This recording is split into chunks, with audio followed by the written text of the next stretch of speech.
आज का डिस्कशन प्रारंभ करते हैं। ये डिस्कशन बिहार दरोगा का क्वेश्चन बैंक का डिस्कशन वर्तमान में हो रहा है।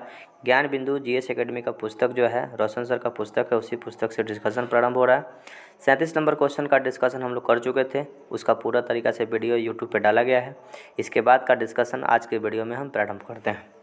शुरू करते हैं। क्वेश्चन नंबर 38 देखते हैं। भारत में पहली बार किसने वार्षिक आय का अनुमानित लगाया था? यानी कि सबसे पहली बार भारत में लोगों का आय कितना है, वार्षिक इनकम कितना है, उसके बारे में अनुमान लगाने वाले व्यक्ति का नाम था दादा भाई नौरोजी। दादा भाई नौरोजी एक थ्योरी दिए थे, ड्रेन थ्योरी, एक पुस्तक लिखे थे, एक property in un British rule in India. यानी कि भारत गरीब हो रहा है ब्रिटेन के नियम और कानून के चलते, यानी कि ब्रिटेन के लोगों के द्वारा जो नियम बनाया गया है, रूल ऑफ इंडिया, यानी इंडिया के लिए जो रूल बना है, उस रूल के अंतर्गत भारत का लोग पूरी तरीके से गरीब हो रहा है। उस व्यवस्था को सबसे पहले बनाने वाले व्यक्ति का नाम दादा भाई नौरोजी था।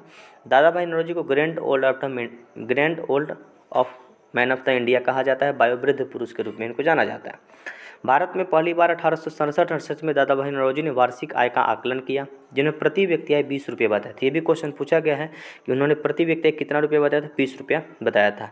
दादा भाई नौरोजी की अपनी पुस्तक property and un British rule 1967 में प्रकाशित किए। इन्हें धन निष्कासन का सिद्धांत प्रकाशित किया और बताया कि धन निष्कासन को देश के सभी के दुखों का मूल का कारण बताया, यानी कि किस तरह से ब्रिटेन का पैसा, भारत का पैसा ब्रिटेन जा रहा है, इसी व्यवस्था को, इसी बात को उन्होंने अपने पुस्तक में लिखा था। और भारत में सबसे पहली बार लोगों के वार्षिक आय का आकलन दादा भाई नौरोजी के द्वारा 1967-68 में किया गया था। उस समय लोगों की आय 20 रुपया बताई गई थी। आगे देखते हैं। आगे पॉइंट है कि एनी बेसेंट आध्यात्मिक थियोसॉफिकल सोसाइटी महिला अधिकार के समर्थक, लेखक, वक्ता और भारत प्रेमी थी। आयरलैंड की महिला हुआ करती थी। 1917 में एनी बेसेंट ने कांग्रेस में कलकत्ता अधिवेशन की अध्यक्षता की, यानी कि कांग्रेस की जो अध्यक्षता की थी 1917 में एनी बेसेंट के द्वारा किया गया था। जवाहरलाल नेहरू वर्ष 1929 में भारतीय राष्ट्रीय कांग्रेस के लाहौर अधिवेशन की अध्यक्षता की, यानी कि जवाहरलाल नेहरू 1929 में लाहौर अधिवेशन की अध्यक्षता नेहरू जी के द्वारा किया गया था। क्वेश्चन 39 है, फ्रंटियर गांधी किसे कहा जाता है? फ्रंटियर गांधी कहा जाता है खान अब्दुल गफ्फार खान को। सीमांत गांधी या फ्रंटियर गांधी के नाम से खान अब्दुल गफ्फार खान को जाना जाता है। खान अब्दुल गफ्फार खान एक ऐसे व्यक्ति हैं जिसे प्रथम विदेशी व्यक्ति जिनको भारत रत्न से सम्मानित किया गया, इनका नाम है खान अब्दुल गफ्फार खान। इनका संबंध पाकिस्तान से है, पाकिस्तान के व्यक्ति हैं, लेकिन प्रथम विदेशी व्यक्ति जिनको भारत रत्न से सम्मानित किया गया, उनका नाम है खान अब्दुल गफ्फार खान। खान अब्दुल गफ्फार खान का उपनाम फ्रंटियर गांधी, सीमांत गांधी के रूप में याद रखा जाता है। इस बात को भी थोड़ा सा ध्यान रखना है।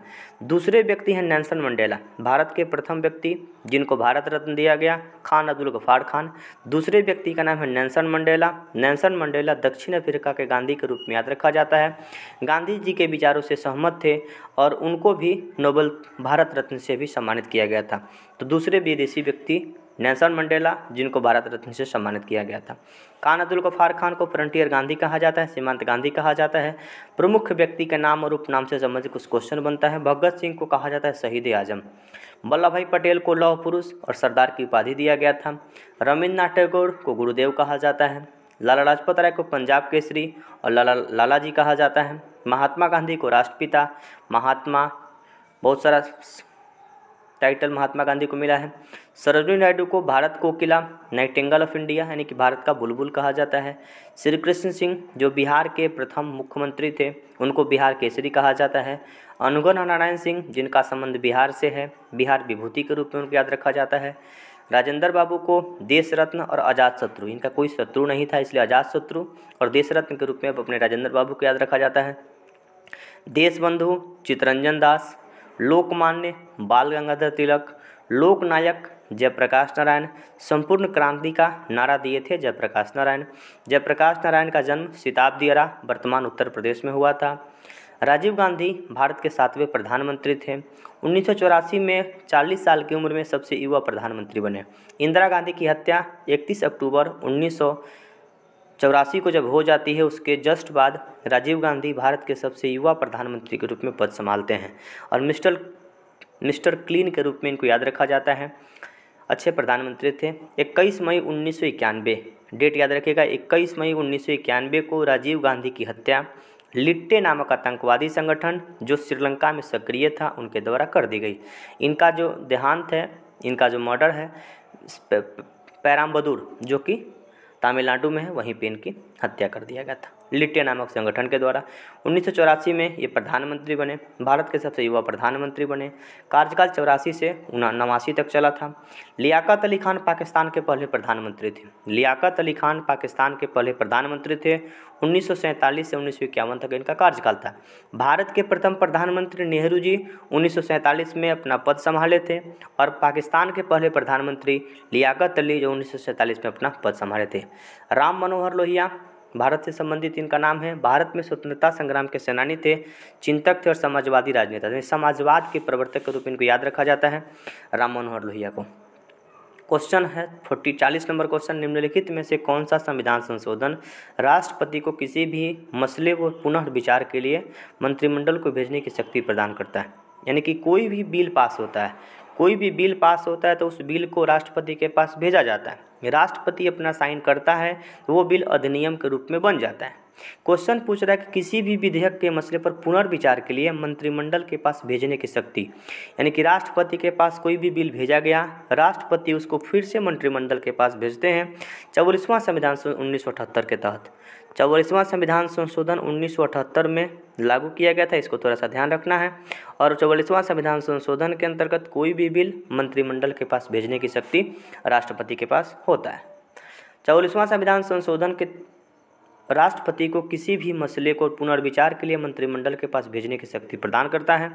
अनुच्छेद 74 में राष्ट्रपति को यह अधिकार दिया गया है कि वह मंत्रिमंडल की सलाह को एक बार पुनर्विचार के लिए वापस लौटा दे। आगे हम लोग बात करते हैं। भेज सकता है लेकिन मंत्रिमंडल द्वारा दोबारा दी गई सलाह को मानने के लिए बाध्य होगा। यानी कि दोबारा अगर मंत्रिमंडल कुछ संशोधन करके देती है तो दोबारा अगर राष्ट्रपति के पास भेजा जाता है तो उसको राष्ट्रपति को मानना आवश्यक हो जाता है। पूरे तरीक़े से उनको मानने के लिए बाध्य कर दिया गया। 42वां संविधान संशोधन के द्वारा अनावश्यक परिवर्तन को समाप्त कर जनता दल की सरकार ने यह 44वां संविधान संशोधन लागू कर दिया गया। इस संविधान संशोधन के अंतर्गत 352 में राष्ट्रीय आपातकाल की उद्घोषणा का आधार आंतरिक अशांति के स्थान पर सशस्त्र विद्रोह शब्द को शामिल किया गया। बड़ा इंपॉर्टेंट क्वेश्चन है। 352 के अंतर्गत भारत में 3 प्रकार की आपातकाल की व्यवस्था है। 352 में राष्ट्रीय आपातकाल, 356 में राष्ट्रपति शासन और 360 में वित्तीय आपातकाल।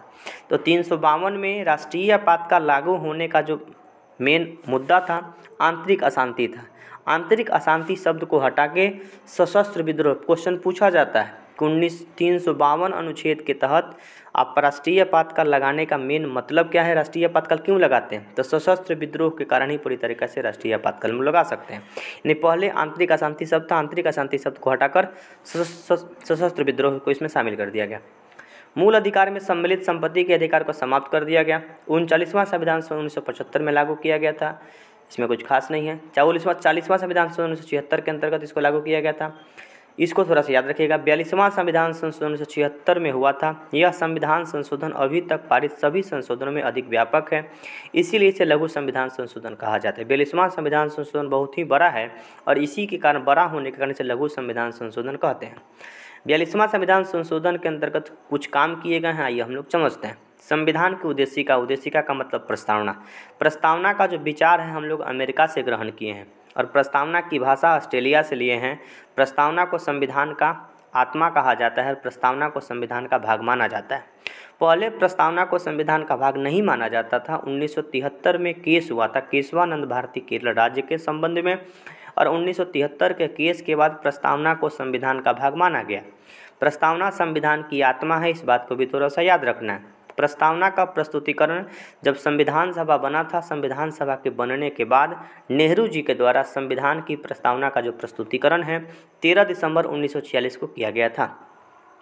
तो संविधान की उद्देशिका में 3 शब्द पंथ निरपेक्ष, समाजवादी और अखंडता शब्द जोड़ा गया।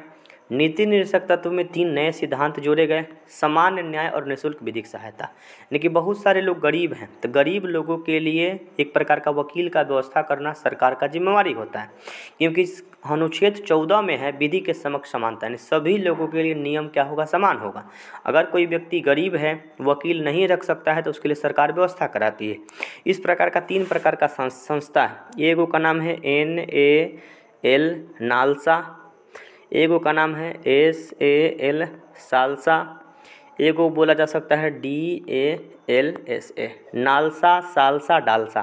3 प्रकार का संस्था का काम है। याद रखना है कि समान न्याय और निःशुल्क विधिक सहायता अनुच्छेद 39 के क के अंतर्गत सरकार व्यवस्था कराती है।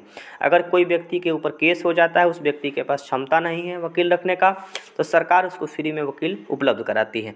नालसा केंद्र लेवल पे काम कराती है, नेशनल लेवल पे काम कराएगी कौन? नालसा। स्टेट लेवल पे काम कराएगी सालसा, और डिस्ट्रिक्ट लेवल पे काम करेगी जिला लेवल पे कौन? डालसा। नालसा, सालसा, डालसा विधिक सहायता प्रदान करने के लिए सरकार के द्वारा एक छोटा सा व्यवस्था किया गया है।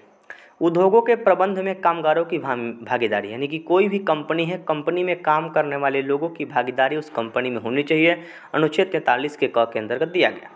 पर्यावरण की रक्षा एवं सुधार हेतु वन्य जीव की सुरक्षा करने की जिम्मेवारी अनुच्छेद 48 के क के अंतर्गत दिया गया। अनुच्छेद 48 के क के अंतर्गत पर्यावरण संरक्षण की व्यवस्था किया गया है, पेड़ को नहीं काटना है। अनुच्छेद 48 में दुधारू पशु की हत्या नहीं करना है, इस बात को लिखा गया है। कहीं कहीं पुस्तक में गौ हत्या पर प्रतिबंध लिखा जा सकता है, तो अनुच्छेद 48 में याद रख सकते हैं आपको दुधारू पशु को नहीं मारना है। इसके अंतर्गत गौ पर प्रतिबंध लगाने की व्यवस्था कहा जा सकता है, इसमें कोई दो राय नहीं है। और अनुच्छेद 48 के क के अंतर्गत पर्यावरण संरक्षण की बात कही गई है। एक नए अध्याय भाग 4 क जोड़ा गया, भाग 4 क 51 क जोड़ा गया, जिसमें मूल कर्तव्य का उल्लेख किया गया।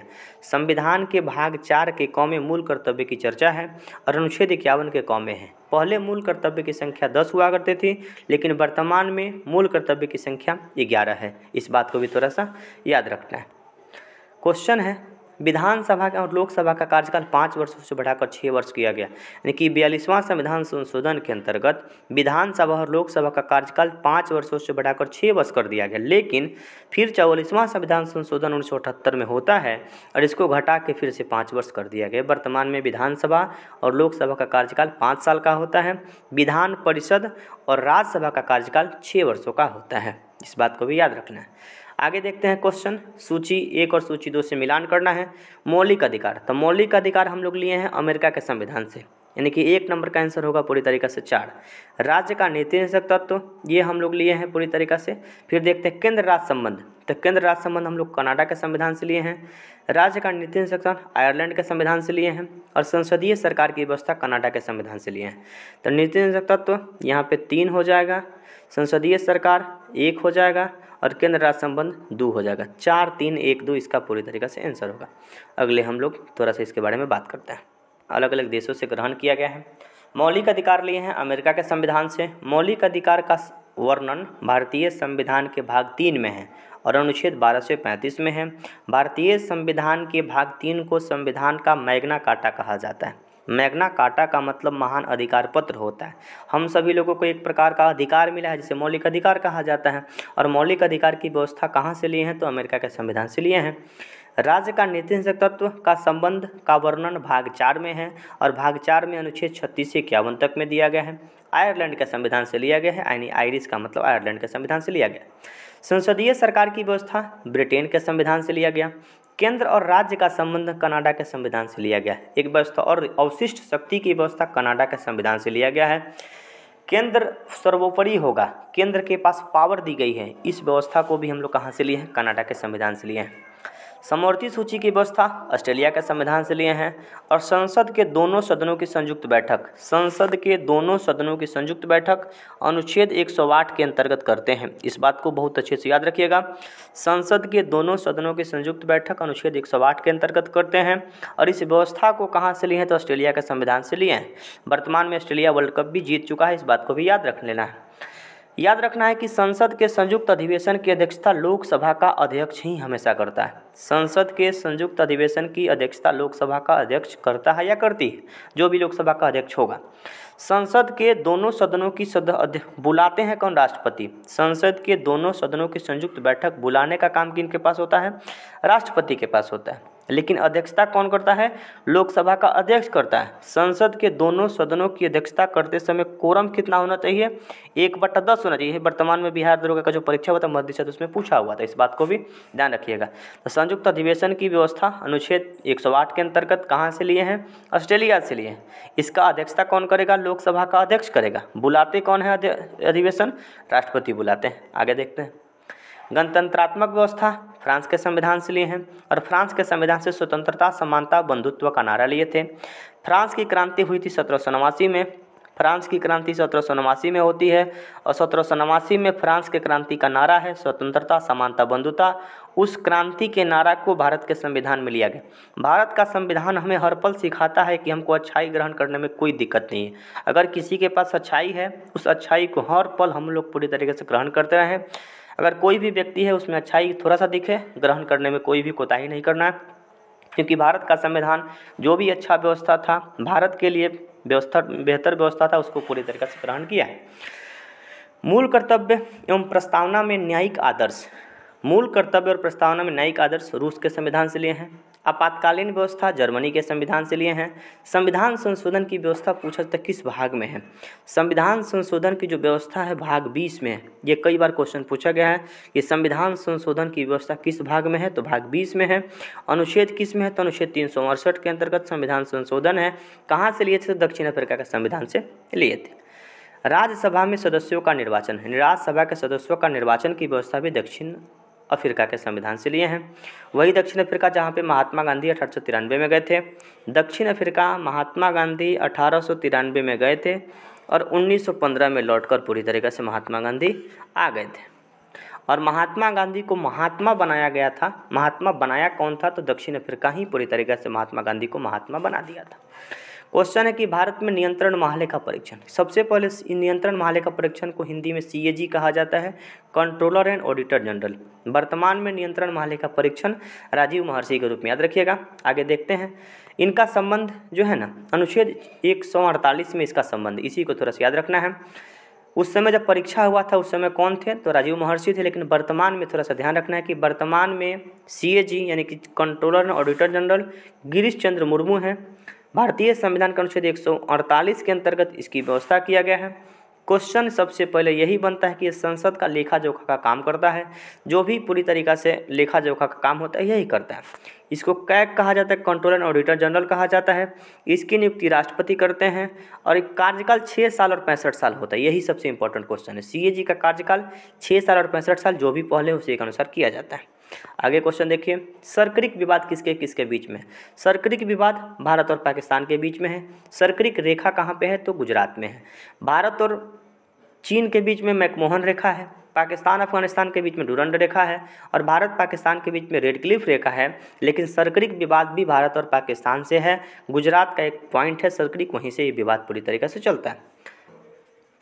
सर्करिक विवाद भारत और पाकिस्तान के बीच में, गुजरात की सीमा के बीच में विवाद है। यह विवाद कच्छ के रण में 96 किलोमीटर मुहाने से लेकर है। सर्करिक पानी का कटाव के कारण बना हुआ है।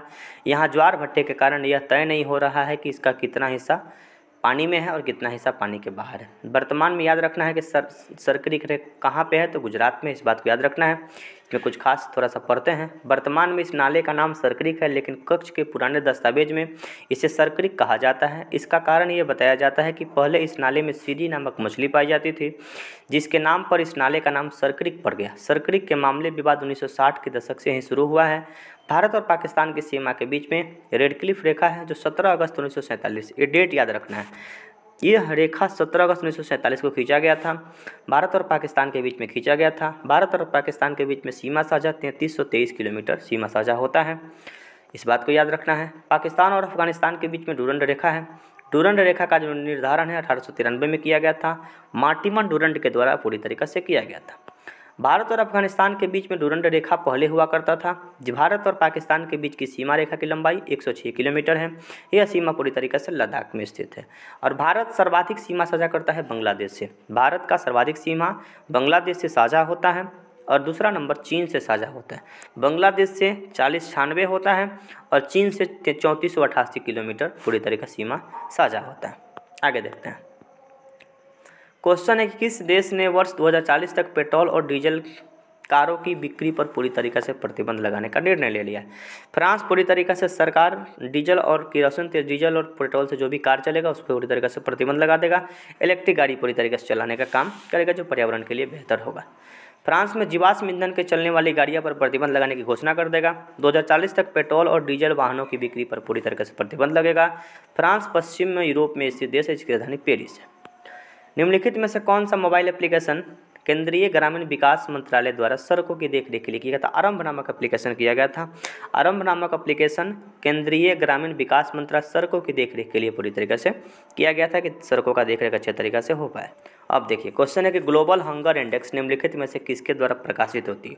ये क्वेश्चन इंपॉर्टेंट है। ग्लोबल हंगर इंडेक्स जो है ना, ये पूरी तरीके से international food policy research institute के द्वारा प्रकाशित होती है। कौन सा देश पूरी तरीके से कितना भूखमरी में स्थान आता है उसी के बारे में पूरी तरीके से रिसर्च होता है। Global hunger index international food policy research institute के द्वारा जारी किया जाता है। वैश्विक भूख सूचकांक या ग्लोबल हंगर इंडेक्स एक ऐसा उपकरण है जिसमें विश्व स्तर पर और देशों के आधार पर भूख का मापता है।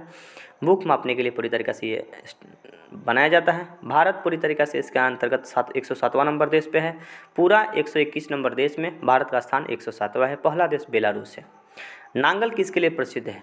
नांगल उर्वरक के लिए प्रसिद्ध है। नांगल जो स्थान है उर्वरक के लिए प्रसिद्ध है, इस बात को भी याद रख लेना है। नांगल उर्वरक के लिए प्रसिद्ध है। नांगल पंजाब में, जैसे भाखड़ा नांगल परियोजना हम लोग याद करते हैं, भाखड़ा नांगल परियोजना जो है वो नांगल जो स्थान है कहाँ पे, पंजाब में है। तब पंजाब के रूपनगर जिले में है। यूरिया का यहाँ पे उत्पादन होता है। यूरिया का उत्पादन होता है, इस बात को भी याद रखना है। तांबा धातु का अयस्क कॉपर पाइराइड कैल्सीफेराइड का निष्कर्षण के बाद किया जाता है। उत्पादक राज्य राजस्थान, मध्य प्रदेश, झारखंड, आंध्र प्रदेश आदि। इसे राजस्थान के खेतरी और सिंघाना खान के, मध्य प्रदेश के तीरगांव और मजलखंड से प्राप्त होता है। यानी कि तांबा का जो खान है खेतरी में है, सिंघाना खान पूरी तरीके से मध्य प्रदेश में है। यहाँ पे पूरी तरीके से इसको याद रखना है। तेल परिशोधन संयंत्र, भारत में सार्वजनिक क्षेत्रों में तेल परिसंस्करण के 17 तेल शोधन कारखाने हैं तथा निजी क्षेत्र के 3 से तेल शोधन जहाँ से तेल निकालने की व्यवस्था की जाती है। और तेल पेट्रोलियम अवसादी चट्टान से ही प्राप्त होता है, इस बात को भी थोड़ा सा ये क्वेश्चन ठीक है कि भारत में खनिज तेल का वितरण क्षेत्र निम्न है। यानी भारत में कहाँ कहाँ खनिज तेल प्राप्त होता है? ब्रह्मपुत्र क्षेत्र में, गंगा ब्रह्मपुत्र क्षेत्र, गुजरात में, पश्चिम अपतटीय क्षेत्र और पूर्वी अपतटीय क्षेत्र के रूप में प्राप्त होता है। उर्वरक उद्योग, भारत एक कृषि प्रधान देश है। यहाँ की जनसंख्या तेजी से वृद्धि हो रही है, इसलिए कृषि उत्पाद की मांग पूरी तरीके से बढ़ रही है। भारत विश्व में तीसरा सबसे बड़ा नाइट्रोजन युक्त उर्वरक का उत्पादन करने वाला देश है। भारत के प्रमुख उर्वरक उत्पादन इकाई निम्न है: तलचर उड़ीसा में, रामागुंडम आंध्र प्रदेश में, करोबा छत्तीसगढ़ में, सिंदरी एवं जमशेदपुर झारखंड में। स्वतंत्र भारत की सबसे पहली उर्वरक की कंपनी सिंदरी झारखंड में 1952 में लगाया गया था। पेनिसिलिन उद्योग या एंटीबायोटिक का एक समूह होता है। पेनिसिलिन की खोज 1928 में अलेक्जेंडर फ्लेमिंग के द्वारा किया गया था। क्वेश्चन है 49 नंबर, 2011 की जनगणना के अनुसार भारत में निम्नलिखित में से किस राज्य का लिंगानुपात सर्वाधिक रहा है? तो सर्वाधिक लिंगानुपात कहाँ का होता है? तो सर्वाधिक लिंगानुपात केरल का है। ऑप्शन में केरल नहीं है तो दूसरे नंबर पर पूरी तरीके से तमिलनाडु याद रखना है। सर्वाधिक लिंगानुपात कहाँ का है? केरल का है। और सबसे कम लिंगानुपात कहाँ का है? हरियाणा का। तो दिए गए विकल्पों में तमिलनाडु में सर्वाधिक लिंगानुपात है 996। लिंगानुपात का मतलब क्या होता है? 1000 पुरुषों पर स्त्रियों की संख्या को लिंगानुपात कहा जाता है। 1000 पुरुष पर स्त्रियों की संख्या को लिंगानुपात कहा जाता है, थोड़ा सा याद रखना है। सर्वाधिक लिंगानुपात वाला राज्य कौन है? तो केरल है। और सबसे कम लिंगानुपात वाला राज्य कौन है? हरियाणा है। गोवा का लिंगानुपात 973 है, तमिलनाडु का 996 है, सिक्किम का 890 है, कर्नाटक का 973 है। आपको याद ये रखना है कि केरल का सर्वाधिक 284 है और सबसे कम केंद्र शासित प्रदेश में दमन और दीव का है। सबसे कम लिंगानुपात दमन और दीव का है और सबसे अधिक लिंगानुपात लक्षद्वीप का है। याद रखना है कि सबसे अधिक जो लिंगानुपात है केंद्र शासित प्रदेश में लक्षद्वीप का है और केंद्र शासित प्रदेश में सबसे कम दमन और दीव का है। बिहार का लिंगानुपात 918 है और भारत का पूरा ओवरऑल लिंगानुपात कितना है? 943। इस बात को भी याद रख लेना है। न्यूनतम लिंगानुपात वाले 5 राज्य: हरियाणा, जम्मू कश्मीर, सिक्किम, पंजाब, उत्तर प्रदेश। यानी हरियाणा में 879, जम्मू कश्मीर हरियाणा में 879 879, जम्मू कश्मीर में 889 889, सिक्किम में 890, पंजाब 895 और उत्तर प्रदेश 912। अधिकतम लिंगानुपात वाले 5 राज्य: केरल, पुडुचेरी, तमिलनाडु, आंध्र प्रदेश, छत्तीसगढ़। ये बड़ा अच्छा क्वेश्चन। लूसी दुनिया के सबसे बड़ा ज्वालामुखी विस्फोट किस द्वीप पर हुआ है? किस देश में हुआ है? तो लूसी जो ज्वालामुखी है इंडोनेशिया में इसका विस्फोट हुआ है, इस बात को याद रख लेना है। लूसी दुनिया का सबसे बड़ा ज्वालामुखी विस्फोट इंडोनेशिया द्वीप पर हुआ है। विश्व का प्रमुख मंड वोल्केनो येलोस्टोन पार्क अमेरिका में, लूसी इंडोनेशिया में, ईरान के मकरान और पाकिस्तान में, बाकू अजरबैजान में और बारटांग द्वीप अंडमान निकोबार में पूरी तरीके से स्थित है। आगे हम लोग बात करते हैं ज्वालामुखी के बारे में चर्चा करते हैं। ज्वालामुखी एक दरार अथवा निकास होता है जिसका संबंध पृथ्वी के आंतरिक भाग से होता है, जिससे लावा ज्वालामुखी भाप गैस पूरी तरीके से बाहर निकलता है। ज्वालामुखी को पृथ्वी का सेफ्टी बल्ब के रूप में भी याद रखा जाता है। ज्वालामुखी के प्रकार, सक्रियता के आधार पर ज्वालामुखी 3 प्रकार के होते हैं: सक्रिय ज्वालामुखी, सुषुप्त ज्वालामुखी और मृत ज्वालामुखी। सक्रिय ज्वालामुखी का मतलब एक्टिव वोल्केनो। एक्टिव का मतलब कि जिस ज्वालामुखी से हमेशा उद्गार होता रहता है उसको सक्रिय ज्वालामुखी कहा जाता है। सुषुप्त का मतलब कि वो ऐसा ज्वालामुखी जो वर्तमान में सोया हुआ है, भविष्य में इसे उद्गार होने की संभावना है। मृत ज्वालामुखी का मतलब कि वो मर गया है, वो पूरी तरीक़ा से पहले उससे उद्गार हुआ था लेकिन भविष्य में उद्गार होने की कोई संभावना नहीं है। तो आगे देखते हैं, ये सब सक्रिय ज्वालामुखी का एग्जाम्पल है। किलायू ज्वालामुखी और मोना लोआ ज्वालामुखी हवाई द्वीप अमेरिका में है। कोटोपैक्सी कहाँ पे है? इक्वेडोर में है। माउंट इरेबस कहाँ पे है? अंटार्कटिका में। तो अंटार्कटिका का मतलब दक्षिणी वाला क्षेत्र है। बैरन द्वीप यानी कि भारत में 2 ज्वालामुखी है, बैरन और नारकोंडम, जो अंडमान निकोबार में स्थित है। ओजस डेल सलाडो अर्जेंटीना चिली सीमा पर स्थित है। स्ट्राम्बोली इसे भूमध्य सागर का प्रकाश स्तंभ कहा जाता है। स्ट्राम्बोली ज्वालामुखी को भूमध्य सागर का प्रकाश स्तंभ कहा जाता है। ये भूमध्य सागर में स्थित है। इसलिए कहा जाता है कि ये ज्वालामुखी जब निकलता है तो पूरा प्रकाश ही प्रकाश हो जाता है, और प्रकाश होने के साथ ही ये लगता है कि पूरा प्रकाशमय हो गया। इसलिए स्ट्राम्बोली ज्वालामुखी को भूमध्य सागर का प्रकाश स्तंभ कहा जाता है। माउंट एटना ज्वालामुखी कहाँ पे है? सिसिली, जो कि इटली में। सुषुप्त ज्वालामुखी के बारे में आपको बता दिए, ऐसा ज्वालामुखी जिससे कि उद्गार हुआ था, भविष्य में उद्गार होने की संभावना है। सुषुप्त ज्वालामुखी का कुछ एग्जाम्पल है। विसुवियस कहाँ पे? इटली में। फ्यूजियामा जापान में। क्राक्टोवा इंडोनेशिया में। नारकोंडम पोर्ट ब्लेयर, जो कि दक्षिणी अंडमान में है। शांत ज्वालामुखी का मतलब है कि उद्गार हुआ था पहले लेकिन अब उद्गार होने की कोई संभावना नहीं है। पोपा, जो कि है म्यांमार में। एकांकागुआ दक्षिण अमेरिका में।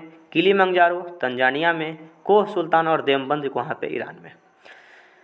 51 नंबर क्वेश्चन देखते हैं, निम्नलिखित में से कौन सी प्रार्थना समाज की मांग नहीं थी? प्रार्थना समाज के संस्थापक आत्माराम पांडुराम को याद रखा जाता है। प्रार्थना समाज की मांग ये नहीं था कि लड़के और लड़की की विवाह की आयु को बढ़ाना। स्त्री शिक्षा पे बल दिया था प्रार्थना समाज। विधवा पुनर्विवाह पे बल दिया था, बिल्कुल ठीक है। अस्पृश्यता की समाप्ति पे बल दिया था। लड़के और लड़की की विवाह की आयु में वृद्धि करने पे भी जोर नहीं दिया था। अस्पृश्यता का अंत भारतीय संविधान के अनुच्छेद 17 के अंतर्गत है। छुआछूत अस्पृश्यता का अंत अनुच्छेद 17 के अंतर्गत दिया गया है। आगे देखते हैं, प्रार्थना समाज की मांग लड़के और लड़कियों की वृद्धि करना नहीं था। प्रार्थना समाज की स्थापना 1867 में आत्माराम पांडुराम के द्वारा बम्बई में किया गया था। केशव चंद्र सेन के प्रेरणा से प्रार्थना समाज की स्थापना किए। 1869 में महादेव गोविंद रानडे प्रार्थना समाज के सदस्य बने। इस समाज की प्रसिद्धि दिलवाने के लिए महादेव गोविंद रानडे को जाना जाता है। प्रार्थना समाज में एकेश्वरवाद पर जोर, हिंदू समाज में व्याप्त भ्रष्टाचार के विरुद्ध आवाज़ उठाई गई। इन्होंने बाल विवाह, पर्दा प्रथा, बहु विवाह, जाति प्रथा का विरोध किया। स्त्री शिक्षा और विवाह के लिए पूरी तरीके से प्रोत्साहन दिया।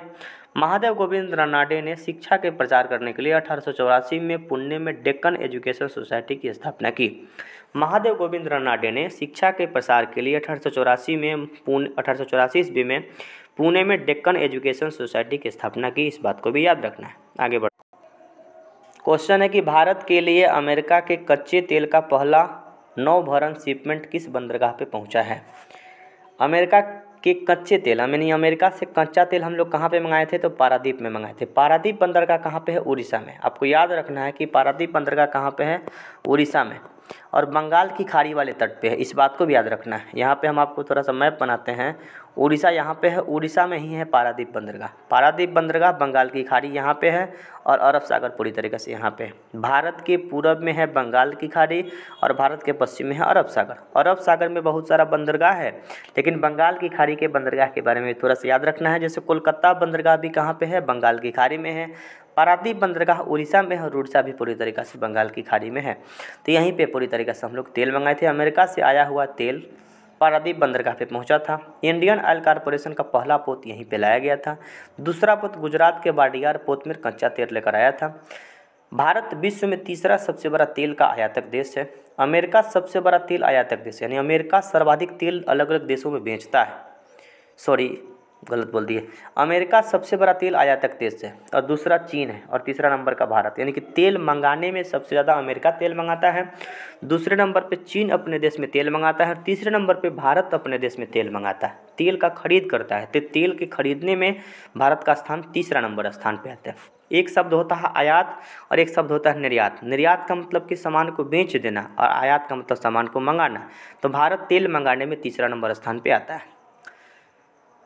समुद्रिक जलमार्ग की दृष्टि से भारत का संपूर्ण प्रायद्वीपीय तटीय काफ़ी महत्वपूर्ण है। प्रायद्वीपीय का मतलब कि प्रायद्वीप का मतलब कि ऐसा क्षेत्र जहाँ पे तीन तरफ से पानी है, यहाँ भी पानी, यहाँ भी पानी, यहाँ भी पानी, यहाँ बंगाल की खाड़ी, यहाँ पे अरब सागर और यहाँ पे हिंद महासागर। ये ऐसा क्षेत्र जहाँ पे तीन तरफ से पानी, उसको प्रायद्वीप कहा जाता है।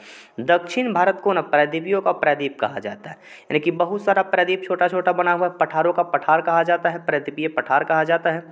यूरोप महादेश को प्रायद्वीपियों का प्रायद्वीप कहा जाता है, इस बात को याद रखिएगा। यूरोप महादेश को प्रायद्वीपियों का प्रायद्वीप कहा जाता है। यूरोप महादेश में भी छोटा छोटा त्रिस्तरीय वाला क्षेत्र बहुत ज़्यादा है। देश में कुल 13 बड़े बंदरगाह है। क्वेश्चन पूछता है कि बड़े बंदरगाहों की संख्या कितना है, 13 है और 139 छोटे छोटे बंदरगाह हैं। कांडला बंदरगाह वर्तमान में गुजरात में है। कांडला बंदरगाह का नाम पंडित दीनदयाल उपाध्याय बंदरगाह रखा गया, जो कच्छ की खाड़ी के तट पर स्थित है। यह एक ज्वारीय बंदरगाह है। यहाँ पर सरकार मुक्त व्यापार क्षेत्र स्थापित किया है। बहुत अच्छा क्वेश्चन है। कांडला बंदरगाह पे मुक्त व्यापार क्षेत्र स्थापित किया, यानी कोई भी देश वहाँ से व्यापार करेगा टैक्स पूरी तरीक़ा से नहीं लेगा। कांडला बंदरगाह वर्तमान में गुजरात में है। ये कच्छ की खाड़ी में स्थित है। यह ज्वारीय बंदरगाह है और मुक्त व्यापार क्षेत्र वहाँ पे स्थापित किया गया, इस बात को भी याद रखना है। वर्तमान में राष्ट्रपति द्रौपदी मुर्मू है। द्रौपदी मुर्मू का जो नंबर है 15वें नंबर की राष्ट्रपति द्रौपदी मुर्मू है, इस बात को याद रखना है। सीक्वेंस आपको याद रखना है। भारत के प्रथम राष्ट्रपति कौन थे, तो राजेंद्र बाबू भारत के प्रथम राष्ट्रपति थे। 15 नंबर के राष्ट्रपति वर्तमान में द्रौपदी मुर्मू का स्थान 15वां नंबर है, इस बात को याद रख लीजिएगा। लोथल कहाँ पे है, तो लोथल आपका गुजरात में है। रोपर कहाँ पे है, रोपर पंजाब में है। राखी गढ़ी कहाँ पे है, राखी गढ़ी हरियाणा में है। और कालीबंगन कहाँ पे है, राजस्थान में। ऐसे इस क्वेश्चन को नहीं बनाना। इस प्रकार की क्वेश्चन का जो बनाने का तरीका है, आपको लोथल कहाँ पे है, गुजरात में 4 लिख दीजिए। रोपर कहाँ पे, पंजाब में 3 लिख दीजिए। इसी तरह से आप क्वेश्चन को बनाइएगा। राखी गढ़ी कहाँ पे है, हरियाणा में 2 लिख दीजिए। और जब नहीं बचा तो 1 लिख दीजिए। 4 3 2 1 ऑप्शन नंबर देखिए, 4 3 2 1 ऑप्शन नंबर बी इसका सही हो जाएगा। इस प्रकार के प्रश्नों को बनाने का तरीका यही सबसे सटीक है और सबसे सही तरीके से बन जाता है। ऊपर नीचे मिलान करने में गलत हो जाता है। सिंधु घाटी सभ्यता के बारे में थोड़ा सा चर्चा करते हैं। सिंधु घाटी सभ्यता आदि ऐतिहासिक काल के उदाहरण थी। आदि ऐतिहासिक काल का मतलब होता है ना, 3 प्रकार की इतिहास के बारे में पढ़ते हैं। प्रागैतिहासिक काल, आदि ऐतिहासिक काल, ऐतिहासिक काल। प्रागैतिहासिक काल का मतलब कि ऐसा काल जिसमें लिखित साक्ष्य उपलब्ध नहीं है। जितना भी मिट्टी के नीचे से अवशेष प्राप्त हुआ, उसी अवशेष के आधार पर इतिहास लिखे, तो प्रागैतिहासिक काल का इतिहास हुआ। आदि ऐतिहासिक काल का मतलब कि लिखा हुआ साक्ष्य हमको मिला लेकिन हम उसको पढ़ नहीं पाए। जब नहीं पढ़ पाए तो आधा ऐतिहासिक हुआ। तो सिंधु घाटी सभ्यता की लिपि भाव चित्रात्मक थी। ऐसी लिपि थी कि जो हम उसको पढ़ नहीं पाए। जब नहीं पढ़ पाए तो उसको आदि ऐतिहासिक काल का उदाहरण माना जाता है। ऐतिहासिक काल का मतलब कि लिखा हुआ साक्ष्य मिला, हम उसको पढ़े समझे और पढ़ने समझने के बाद इतिहास को समझने का प्रयास किए, तो उसको ऐतिहासिक काल के रूप में याद रखा जाता है। लोथल भोगवा नदी के तट पे गुजरात में अवस्थित है। यह एक बंदरगाह नगर है। इसे हड़प्पा कालीन व्यापारिक राजधानी भी कहा जाता है। रोपर पंजाब में सतलज नदी के तट पर स्थित है। इसके उत्खननकर्ता जगदत्त शर्मा हुआ करते थे। राखी गढ़ी हरियाणा में घग्गर नदी के किनारे अवस्थित है। हड़प्पा कालीन, यह भारत का सबसे बड़ा स्थल है, भारत का सबसे बड़ा हड़प्पा कालीन स्थल राखी गढ़ी जो हरियाणा में स्थित है। कालीबंगन का शाब्दिक अर्थ काले रंग की चूड़िया होता है। कालीबंगन का शाब्दिक अर्थ काले रंग की चूड़िया होता है। और कालीबंगन राजस्थान में घग्गर नदी के तट पर अवस्थित है। यहाँ पे जुते हुए खेत का साक्ष्य प्राप्त हुआ था। क्वेश्चन आगे देखते हैं। भारत के संविधान की उद्देशिका प्रस्तावना के बारे में कौन सा कथन सत्य है। प्रस्तावना के बारे में थोड़ा सा पढ़ते हैं। उद्देशिका स्वयं न्यायालय में परिवर्तनीय नहीं है। उद्देशिका उन उद्देश्यों को बताती है जिन्हें संविधान स्थापित करने से आगे बढ़ाना चाहता है। उद्देशिका उन स्रोतों को इंगित करती है जहाँ से संविधान अपना प्राधिकार अपनाया था।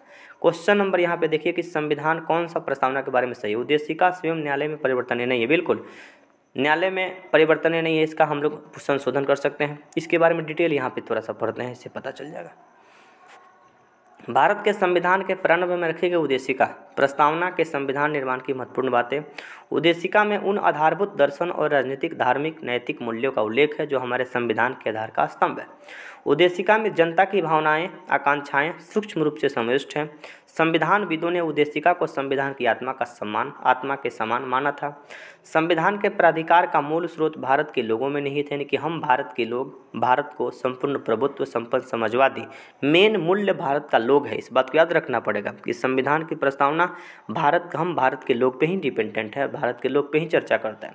भारतीय राज्य को कल्याणकारी प्रकृति के माध्यम से नागरिकों को राजनीतिक न्याय के साथ साथ सामाजिक, आर्थिक और न्याय की प्रति सुनिश्चित कराती है। यदि प्रस्तावना में विद्यमान संविधान की मूल ढांचा नष्ट न किया जाए तो संविधान संशोधन प्रस्तावना में किया जा सकता है। संविधान के लागू होने की तिथि 26 जनवरी 1950 है। इसे वे उद्देश्य भी वर्णित है जो संविधान स्थापित करने के लिए आगे बढ़ाना चाहता है।